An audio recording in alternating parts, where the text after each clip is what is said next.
Welcome to CEO Money. I'm Michael Yorba. Thanks for joining with us. I have Nguyen, founder and CEO of Purpose Tea. Chi, welcome to the show. Thank you for having me. So happy to be here. Glad you're here. All right, start us off with you. Tell Okay. us about your background. Then you're working for women's initiatives, but I also want to hear about the tea. Great. So my background is in consulting. So I consulted in brand positioning and brand strategy and go-to-market messaging and how to align that with business strategies, what I helped my clients do. So my passion is around building brands. How do we differentiate a brand and position it uniquely in the marketplace? And then I wanted to combine that with my passion for helping women, and so that's why I started Purpose Tea. Women is really the driving force behind my inspiration. When we give women opportunities, they tend to bring along their families and they bring along their communities.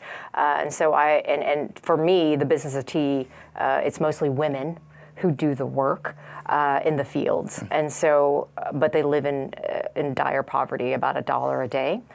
So I knew that if I gave them opportunity to lift themselves economically, they would bring along their families and they would bring along their communities. So that's really marrying those two passions is really how I started the company. And so Purpose Tea, we offer a line of ready-to-drink purple tea. So this is very important, and it's very unique. So I'm really excited to be the first one to bring it to North America. We are the first ready-to-drink purple tea in the U.S. marketplace. It's a new varietal of tea. Not a lot of people know this, but most tea is grown on a green tea bush. It just depends on how it's processed is what makes the color black, white, or red or things like that. Purple tea is actually grown on a purple tea bush. So the leaves are purple, and those leaves have so much antioxidants, so many polyphenols. It's truly a super tea. Okay.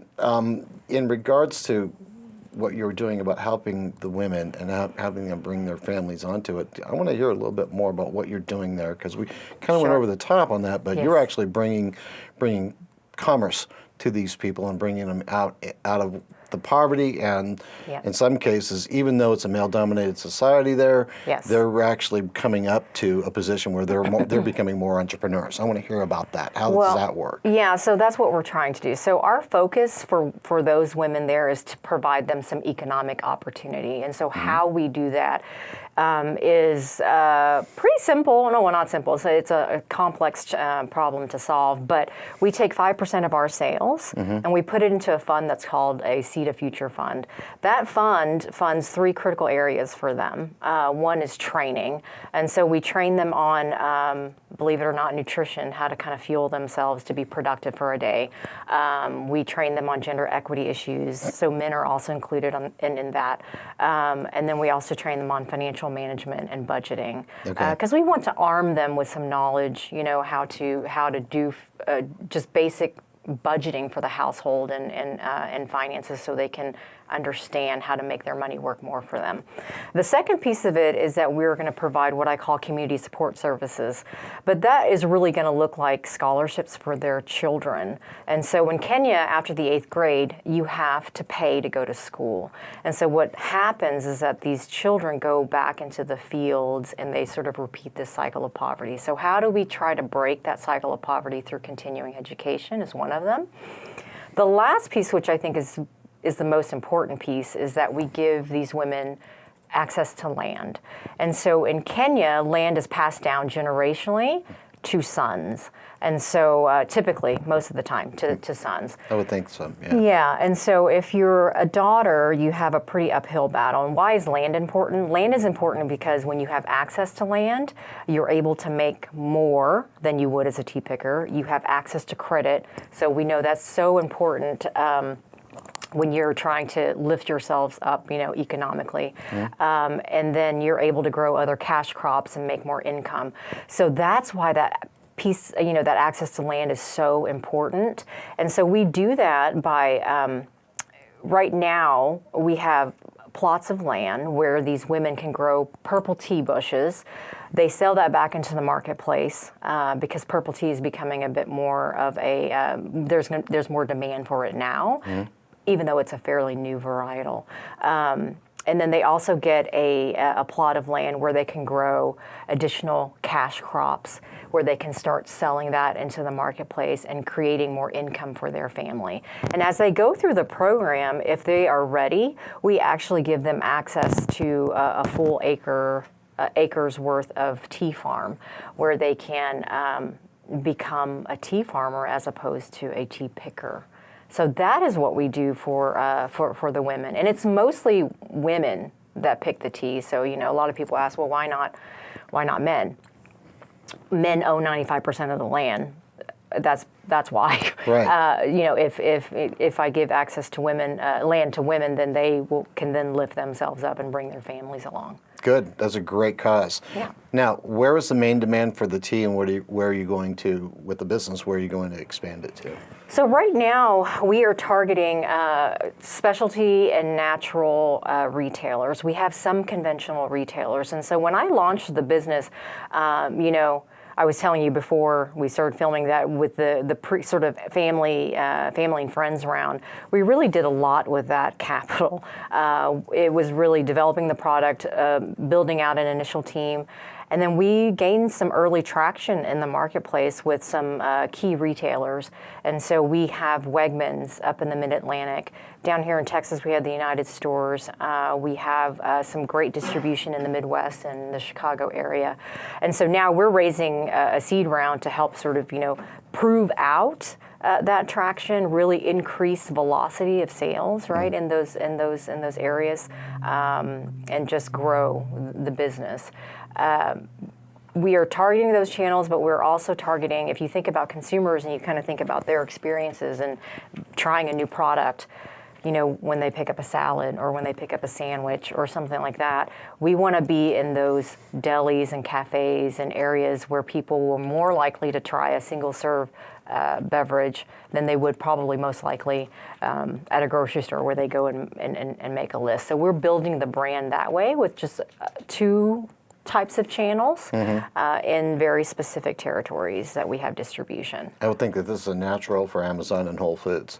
Yeah, so with Amazon, we are in glass bottles now, so there is a supply chain issue with breakage and things like that. But when we get into other packages, so I'm thinking about cans for e-commerce, that's when we'll really up the ante on the direct-to-consumer and those other e-commerce platforms. So that's in your plan for scale? It is, yes, it is in our plan to scale.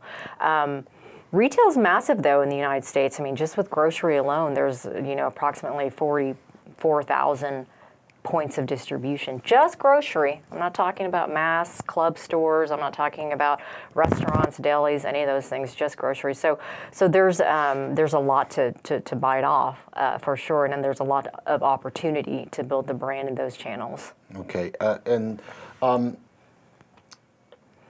capturing the market, you've got to have a unique, set yourself apart plan. Yep. For your branding, your distribution, and even your end user, I want to say advocate.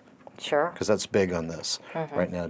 Can you give us some insights on that? Because if investors are looking to get into and back you with this and go for the ride with you, you've got to be different. Yeah. And you've got to be able to scale after a certain threshold. Sure. Have you thought about?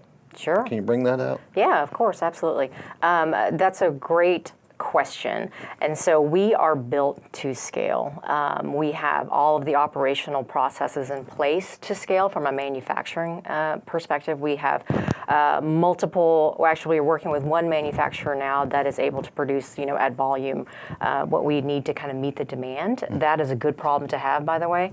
But we also have a relationship with another manufacturer on the West Coast to help scale that operation as needed and when that comes to fruition.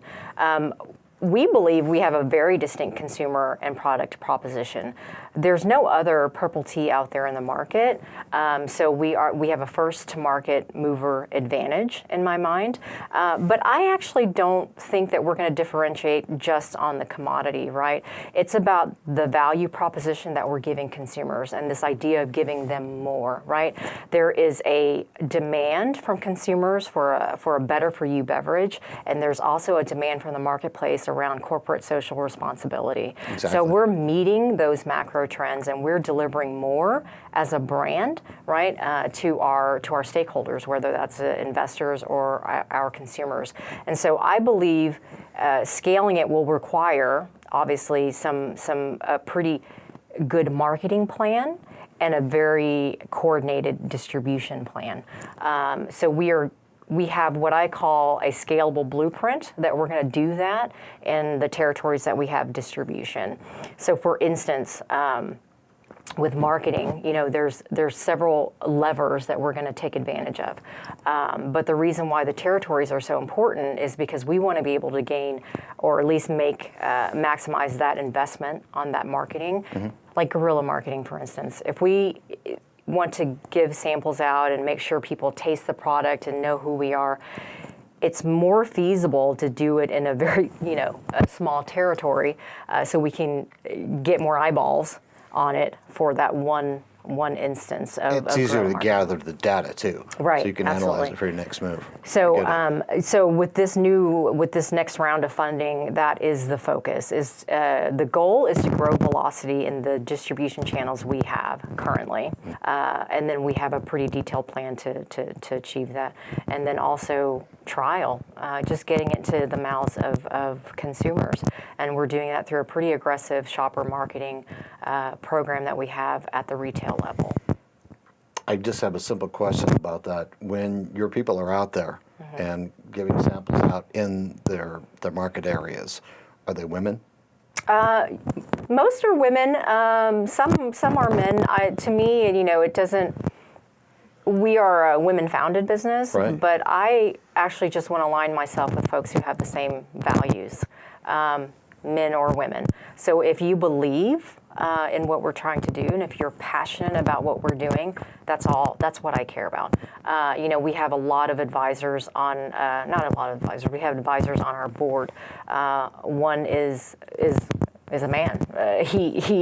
Actually fewer men, but he has the same values as we do. He loves what we're doing. He sees not only the good in what we're doing, he also sees it as a great business case, for investors and for the marketplace in general. Is there anything I haven't asked you that we should be bringing out before we close? I don't think so. There's so much to talk about, but no, I don't think so. Good. Thanks for being a guest on the show. Thanks for having me. You're welcome. All right, you've been watching CEO Money with Michael Yorba. Thanks for joining with us. Like us on Facebook, follow us on Twitter, and subscribe to our YouTube channel.